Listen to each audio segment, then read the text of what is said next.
할렐루야.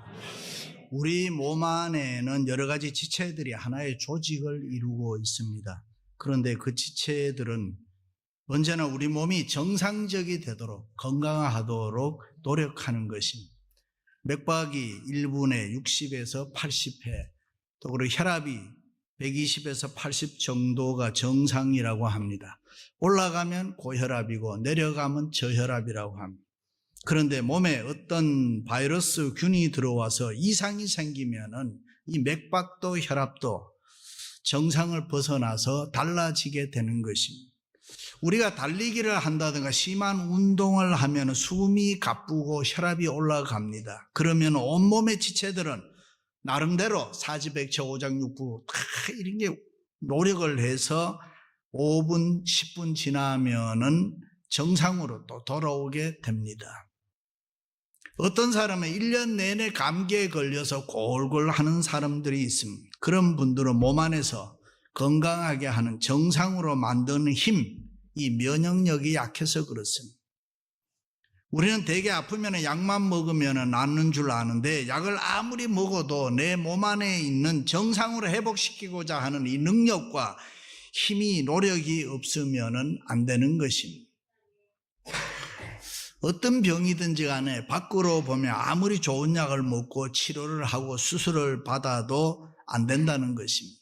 그러므로 무엇보다도 우리 마음이 중요한데 이 마음이 건강하고 정상이 되어야 합니다. 현대사회의 무서운 질병 가운데 하나가 정신질환입니다. 그 이유가 무엇이냐 하면 외적인 스트레스를 너무 많이 받기 때문에 마음의 질서가 무너지고 마음의 평안을 잃어버렸기 때문입니다. 다시 말해서 생활 속에 스트레스가 너무 심해서 내적으로 그것을 지탱해 나갈 힘이 없어졌기 때문입니다. 이것을 심리학적인 용어로는 싱크홀 신드롬이라 그래요. 함몰 웅덩이 증후군이라고 말할 수 있습니다. 다시 말해 내적인 힘이 외적인 압력을 지탱해 주지 못해서 무너져 버리는 것을 말합니다. 그렇습니다. 세상 살다 보면 우리가 받는 feeling 또 느낌이나 감정을 무시할 수 없습니다. 기쁨이 있고 슬픔이 있고 행복한 일이 있고 불행한 일이 있고 여러 가지 일들을 만나면서 우리 마음이 좋다 나쁘다 이 감정이 생활 주축을 이루고 있습니다.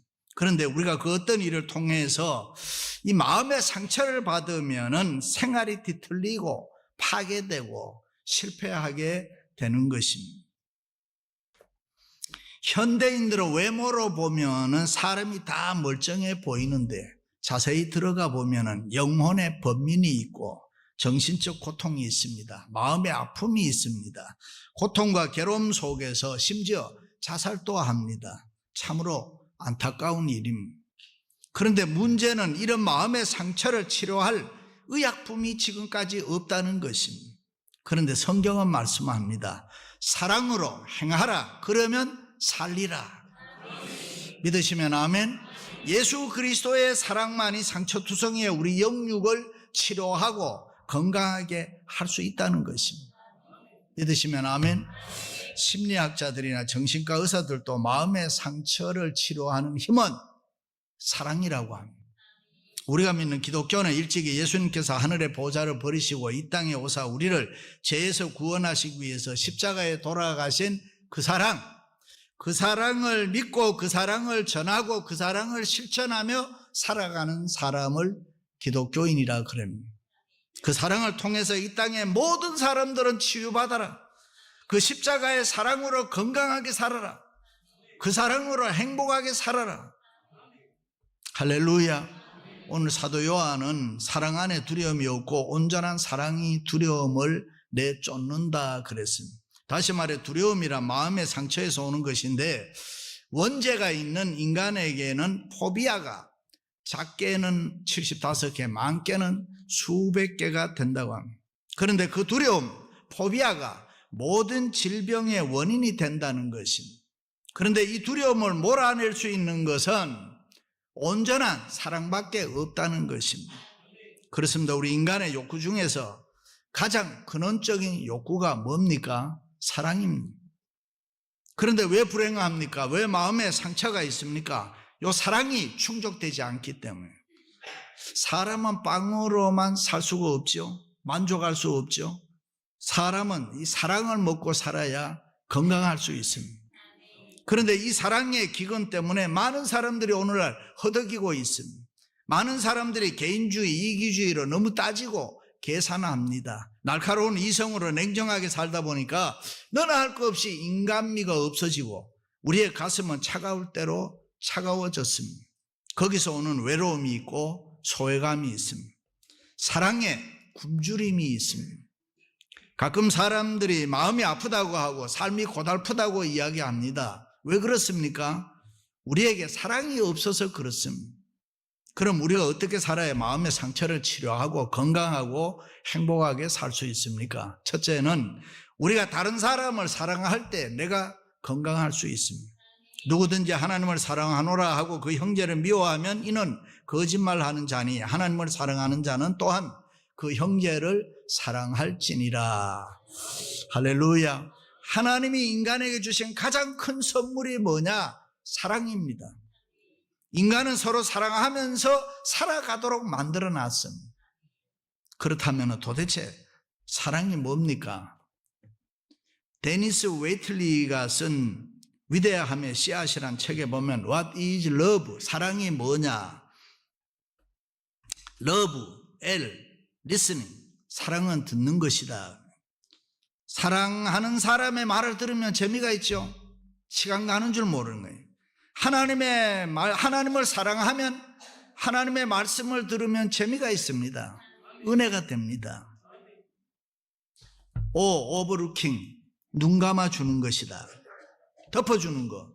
실수, 허물이 보이지 않습니다. 율법이 없어지는 거예요. 은혜만 있는 거예요. 사랑으로 보면은 그냥 예쁜 거예요. value.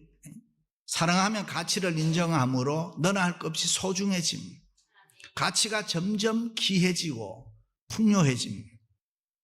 이 expressing. 사랑은 행동이고 표현이다. 사랑하니까 끌어안는 거예요. 가만히 있을 수가 없는 거예요. 가만히 있지를 못합니다. 사랑하니까 터치하게 되고 봉사하게 되고 열심히 섬기게 되고 무엇인가 하게 합니다. 그런데 안타깝게도 현대인들에게는 이 사랑할 대상이 없습니다. 서로 미워하면서 적대시하고 상대에 대해서 관심이 없습니다. 가정에서, 직장에서, 심지어 교회에서까지 사랑할 대상이 없다고 합니다. 공동체 의식이 없습니다. 부부 사이에도 언제든지 헤어지면 헤어질 수 있다 이래 생각하고 삽니다. 직장도 내가 싫으면 그만두면 된다고 생각하고, 심지어 교회도 마음에 안 들면 언제든지 바꾸면 그만이다라고 합니다. 그러니까 애착이 없습니다. 생명 걸고 살아가겠다고 생각하지를 않습니다. 그러나 여러분, 사랑은 목숨을 걸게 합니다. 에릭 프로미슨 사랑의 예술이라는 책에 보면은 그는 사랑의 특성을 5가지로 이야기하는데, 첫째가 관심 가지는 것이다. 무관심을 사랑의 반대말이라고 하지. 남자분들에게 한번 물어봅니다. 우리 교회 남자분들이 많으니까요. 남자의 영광이 뭡니까? 남자의 영광은 이 사랑 때문에 죽는 겁니다. 아멘도 안 해요. 이 고전 같은 얘기예요. 그런데 많은 경우에 오해를 합니다. 내가 와이프한테 자동차를 한 대 사줘야 되는데, 그거 아닙니다. 자동차 문 열어주는 것부터 하세요. 조그마한 일, 사소한 일에 관심 가지는 것 사랑입니다. 돈 안 드는 것부터 해야죠.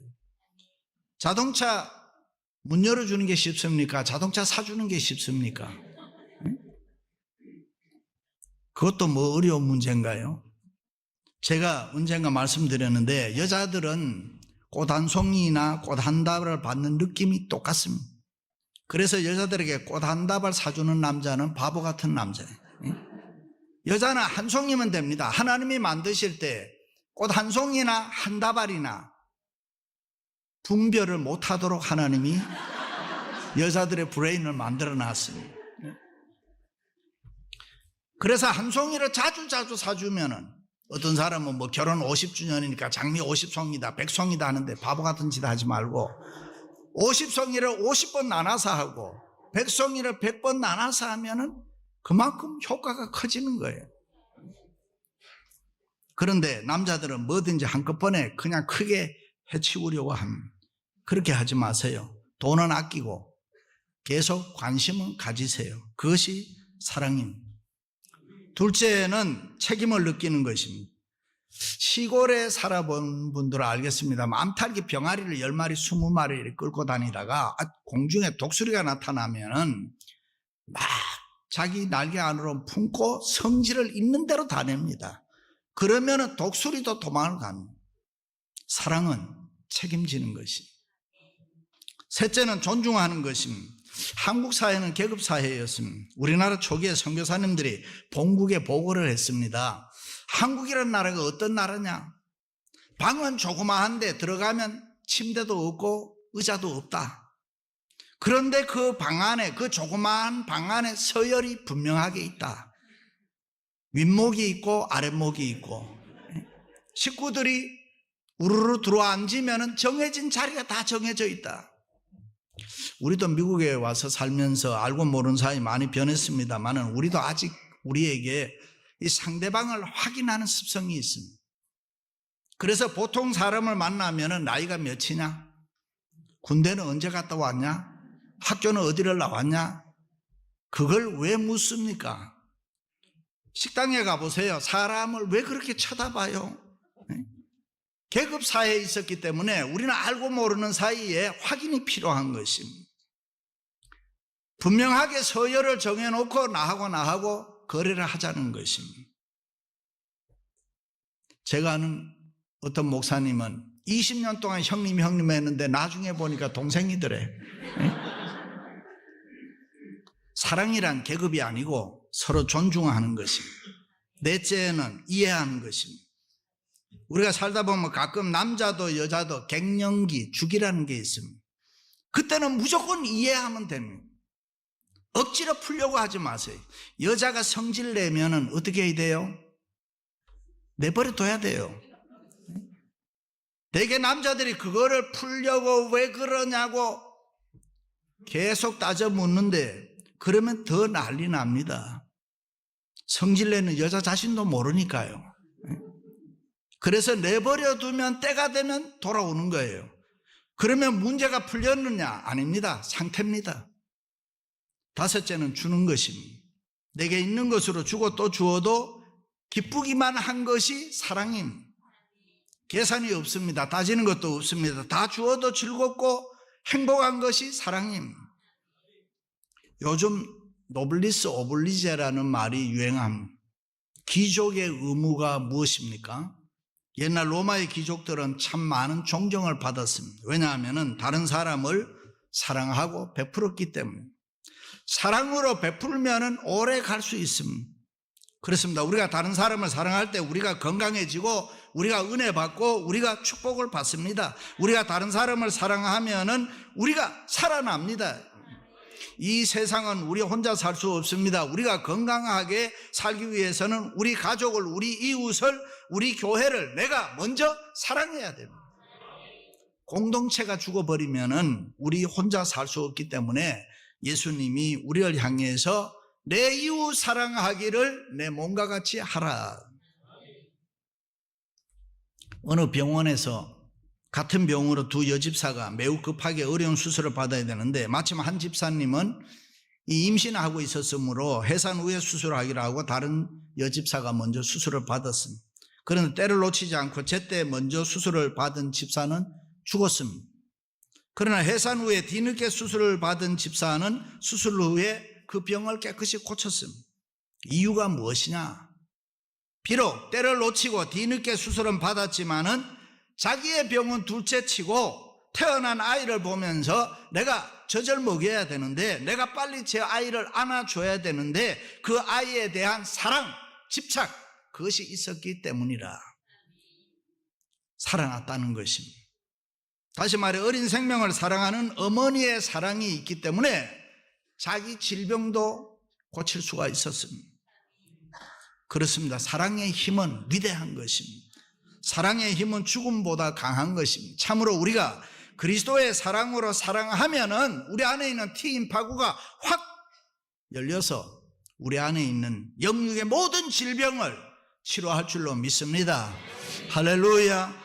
사랑하는 성도 여러분, 다른 사람을 열심히 사랑함으로 건강하게 살아가시기를 주님의 이름으로 축원합니다. 할렐루야. 두 번째는 우리가 다른 사람의 사랑을 많이 받을 때에 건강할 수 있습니다.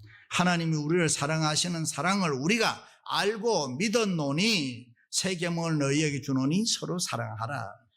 우리는 하나님의 사랑받는 자녀들이라는 것 다 믿습니다.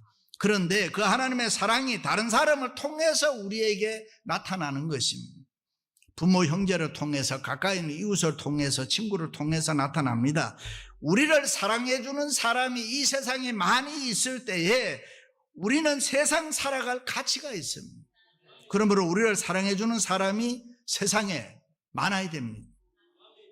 우리가 사랑을 많이 받을 때 우리 마음의 상처를 다 치료받을 수가 있고 건강할 수 있습니다. 우리가 사랑을 많이 받을 때에 힘과 용기가 저절로 생겨납니다. 우리가 사랑을 많이 받을 때에 내가 갖고 있는 모든 문제가 해결되는 것이고, 우리가 사랑을 많이 받을 때에 우리가 건강하고 행복하게 살아갈 줄로 믿습니다.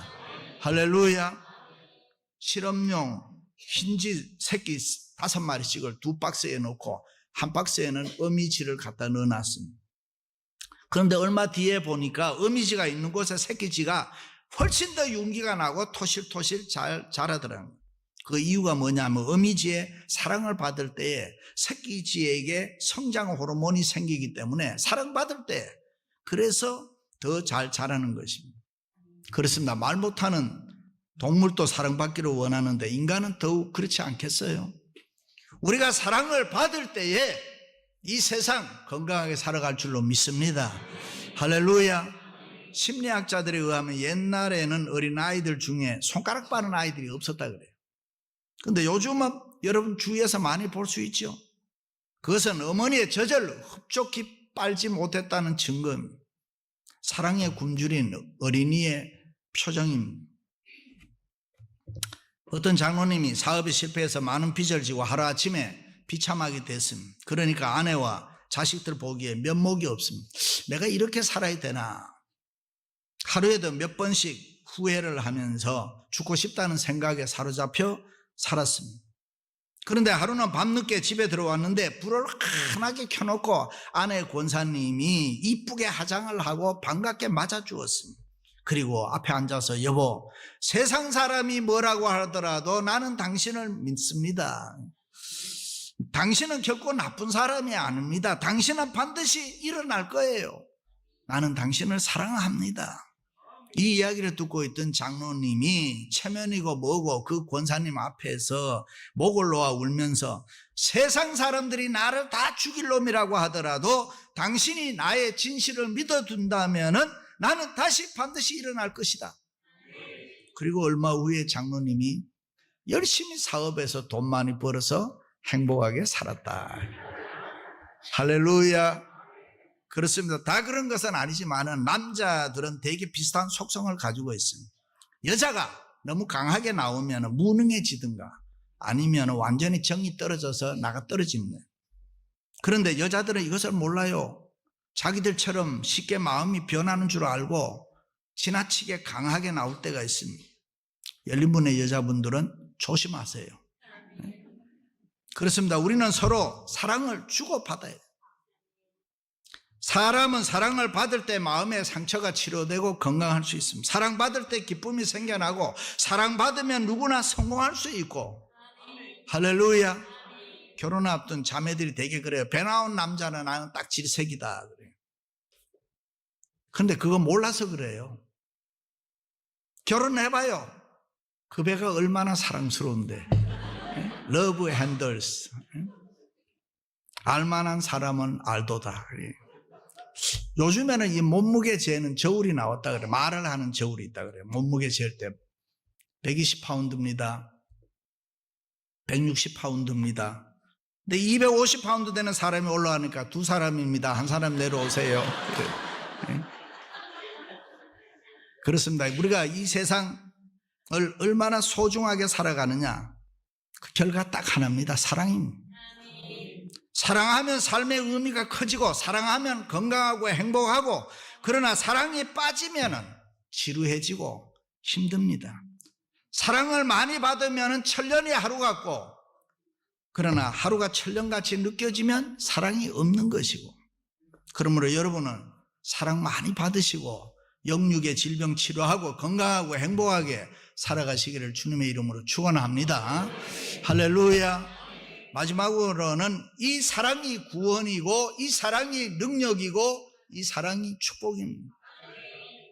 하나님은 사랑이시라. 이 사랑이 구원의 사랑이고, 이 사랑이 치료의 사랑이고, 이 사랑 안에 못 고칠 병이 없다. 이 사랑 안에 해결하지 못할 문제가 없다. 아무리 어려운 문제라고 하더라도, 아무리 심각한 문제라고 하더라도 그것을 깨끗이 치료하고 해결하고 건강하게 하는 것이 하나님의 사랑입니다. 믿으시면 아멘. 주님에게 칭찬받았던 백부장의 믿음, 그 신앙의 위대함이 어디에 있느냐? 사랑에 있었습니다. 자신의 질병을 고치기 위해서 예수님께 간구한 것이 아니라 병들어 있는 자기의 종의 치유를 위해서 예수님께 간청했습니다. 사랑에는 생명의 능력과 치유의 능력이 있는 것입니다. 그러므로 우리의 삶에서 이 사랑보다 귀한 게 없습니다. 믿으시면 아멘. 마리아가 돈에 대한 계산을 못해서 비싼 향유를 예수님의 발에 붓고 자기 머리털로 씻어주었던 거 아닙니다. 오직 예수님만 기쁘시게 하면 된다는 이 사랑의 마음밖에 없었기 때문에, 마리아의 사랑은 예수님의 기쁨이 자기의 기쁨이라고 생각했기 때문에 자기 희생, 자기 부정을 기꺼이 할 수 있었다. 그 사랑이 은혜입니다. 그렇습니다. 이 세상에서 가장 아름다운 것이 사랑입니다. 믿으시면 아멘. 우리는 그 사랑을 하나의 관념이나 감상적인 것으로 착각하면 안 됩니다. 밀림의 슈바이처 박사는 자신을 희생시키는, 희생해서 다른 사람을 돕는 이타주의를 펠리카니즘이라 그렇게 말합니다. 원래 이 말은 아프리카에 사는 펠리칸이라는 이 새가 그 이름에서 유래되는데, 펠리칸이라는 새는 죽을 때가 되면은 자기 부리로 자기 앞가슴을 다 찢어서 피를 내게 해서 새끼에게 먹인 후에 쓰러져 숨을 거둔다는 것입니다. 이와 같은 자기 희생의 사랑을 페리카니즘이라 그렇게 합니다. 탕자에 비유해서 둘째 아들이 모든 재산을 탕진하고 험한 생활을 하다가 마지막 찾게 되는 것이 이 아버지의 사랑입니다. 아버지의 사랑이 나를 기다리고 있는데 그 아버지의 사랑이 그를 흥분하게 했습니다. 그가 아버지께로 돌아왔을 때 이미 대문은 활짝 열려있고, 아버지는 뛰어나와서 아들의 목을 껴안고 한양해주고 새옷 입히고 가락지 끼우고 맛있는 잔치를 베풀어 줬습니다. 이 사랑이 구원의 사랑이고, 이 사랑이 치료의 사랑이고, 능력과 은혜의 사랑이고, 이 사랑만 있으면 우리는 얼마든지 세상을 건강하고 행복하게 살 수 있습니다. 할렐루야. 교회는 상처받는 심령들이 마지막 오는 것입니다. 우리는 그들을 실망시키지 말고 사랑을 보여주어야 합니다.